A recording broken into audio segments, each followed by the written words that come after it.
Ce que les invités n'aiment pas dans une cérémonie de mariage. Alors, chers amis, bonjour, j'espère que vous allez très bien. Je suis Elko Akassi et c'est toujours un plaisir pour moi de vous parler de tout ce qui est en rapport avec les cérémonies de mariage. Alors, aujourd'hui, donc, nous parlons de ce que les invités n'aiment pas dans une cérémonie. Effectivement, moi je le dis toujours, toute cérémonie de mariage a une réussite lorsque les invités se donnent corps et âme durant tout le cursus, si je peux le dire ainsi, tout le temps, toute la durée donc de cette cérémonie. Et donc on a besoin des invités très engagés et qui répondent à toutes les activités donc de la cérémonie. Et c'est ainsi que cette cérémonie-là aura une réussite et que les mariés pourront garder de vrais moments, de réels moments donc de leur union. Alors, qu'est-ce que les invités n'aiment pas dans une cérémonie de mariage? Aujourd'hui, donc, je donne trois principales choses que les invités n'aiment pas. Donc, la première chose d'abord, c'est le retard. Le retard, effectivement, ça crée beaucoup de dégâts dans des cérémonies. Vous voyez, nous venons à une cérémonie qui est censée durer dans le temps et les invités se déplacent. Quand on dit 14 heures, les invités viennent effectivement avant l'heure pour que la cérémonie puisse débuter à 14 heures. Mais dans la plupart des cas ou bien dans plusieurs cérémonies, les invités peuvent venir depuis 13 heures, mais les mariés arrivent peut-être à 15 heures, à 16 heures.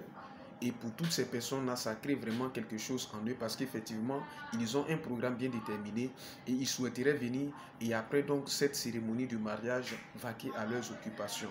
Et donc lorsque les mariés mettent trop de temps à arriver sur les lieux de la cérémonie, ça va forcément engendrer quelque chose de négatif dans le cours donc de cette cérémonie. Il est donc très important de respecter l'heure.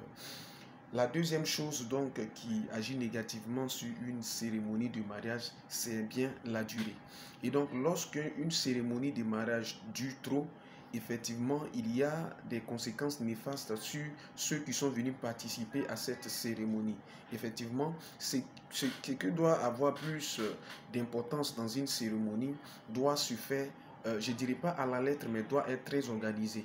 Vous voyez, et tout à l'heure j'ai parlé, je ne vais pas rentrer dans le dernier point, mais je vais dire tout simplement qu'effectivement, il faudrait que la cérémonie soit circonscrite dans un temps bien donné. Et en Europe et ailleurs, effectivement, il y a toujours ce pan de psychologue qui, à qui on confie notre cérémonie donc pour donner des conseils. Et effectivement, il est très important d'agir aussi sur le plan psychologique des invités. Et quand une cérémonie dure trop, effectivement, ça a des conséquences négatives et les invités donc ne pourront pas participer en tant que tels à cette cérémonie. Et le dernier point donc qui agit négativement aussi sur une cérémonie, c'est bien la monotonie. La monotonie. Effectivement, les gens nous ont habitués à cette cérémonie. Ben, on vient, on mange, les mariés rentrent, on mange, on coupe le gâteau et puis on s'en va à la maison. Les gens sont tellement habitués à ces principes-là que lorsque effectivement votre mariage est en train de durer, alors qu'ils sont habitués à ça, effectivement, ils ne pourront pas apporter du crédit à tout ce qui va se faire. Donc c'est pourquoi dans vos mariages, s'il vous plaît, faites en sorte que votre cérémonie ne soit pas monotone, votre cérémonie puisse avoir une coloration particulière. Vous pouvez aller sur internet chercher comment organiser un mariage. Lorsque vous confiez votre mariage à un PCO, demandez-lui réellement ce que vous attendez de lui, qu'il fasse en sorte qu'il y ait tellement d'activités, pas forcément plusieurs activités, mais des activités qui puissent venir donc pour rendre votre cérémonie de mariage beaucoup plus particulière.